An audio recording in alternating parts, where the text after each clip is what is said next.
Hi, I'm a forester here. I've made a grafting video in the past and it was fairly well received. It's been watched for my videos a good bit, especially in other countries. So I thought I'd make another grafting video and go into a little more detail.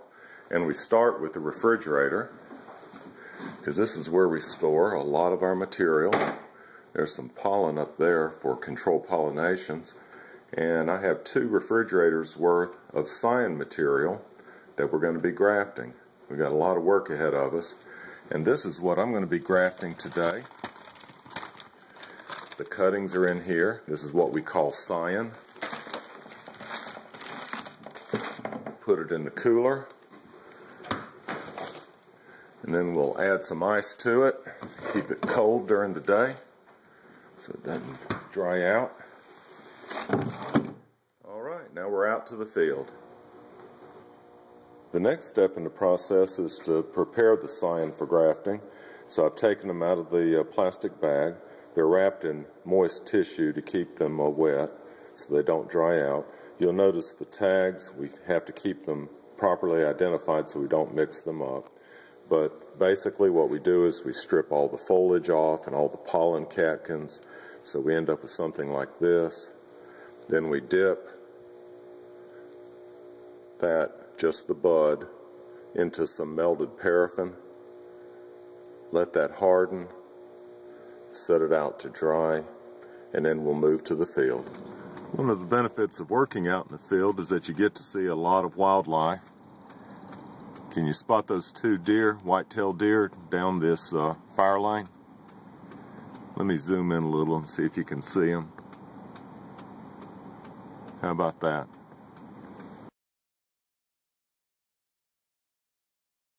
Okay, we're going to demonstrate a graft. What we want to do is first take out a scion. This is one that we prepared inside in the lab, and match it up. And it obviously doesn't match there very well. And actually, it probably matches up here the best. So what we'll do is snip off the top here.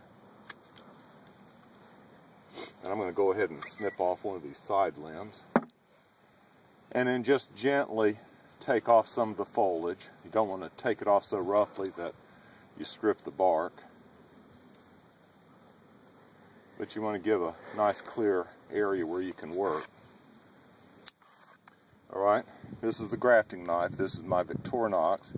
I think it's actually called a floral knife. But we're going to go down, right down to the center of this stem. And if we're fortunate, and I already messed up, so we got plenty of room to work with, and snip off a little bit more and try it again.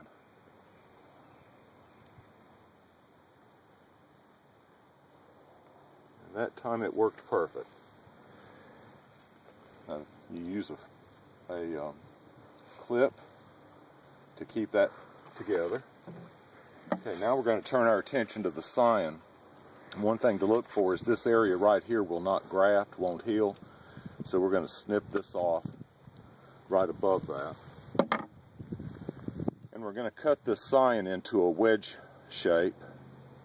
And I'll try to do this to where you can see. I cut down one side and come out at the very center at the bottom.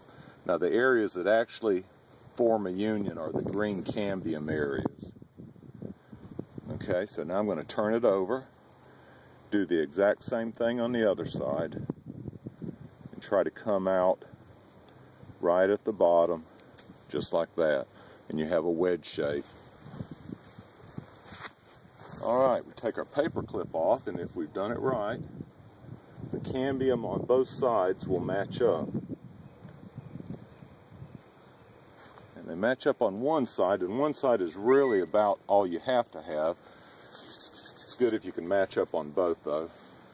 Now we take our grafting rubber band, and we start at the very bottom of the cut. And this is a little tricky, but you want to put enough tension on it to where it holds those cut surfaces together to where they can heal.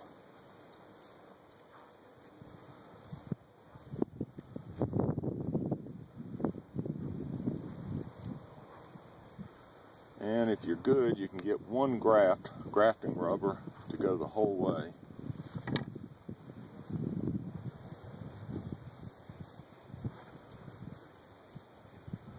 Okay, and you want to cover the shoulders up there and bring it down, wrap it around and tuck it under, just like that.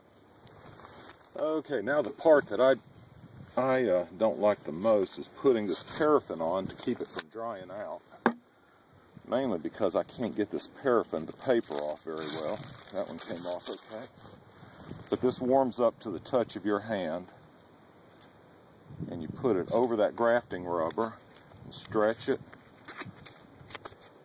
This creates a seal around there that keeps any of the, keeps it more moist and helps it take.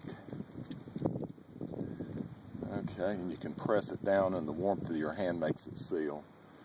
Okay, now we need to know what this is, so we've prepared some tags with identification number for this particular tree, and we're going to put the tag just below the graft, right here, and it'll stay there. Now, if this particular bud right here takes off and starts growing, we'll know that that's not part of the graft, that it's rootstock from here down, and this will eventually all get pruned off, and what we'll allow to grow is this part right here. And then we'll leave this out here in the field for a year.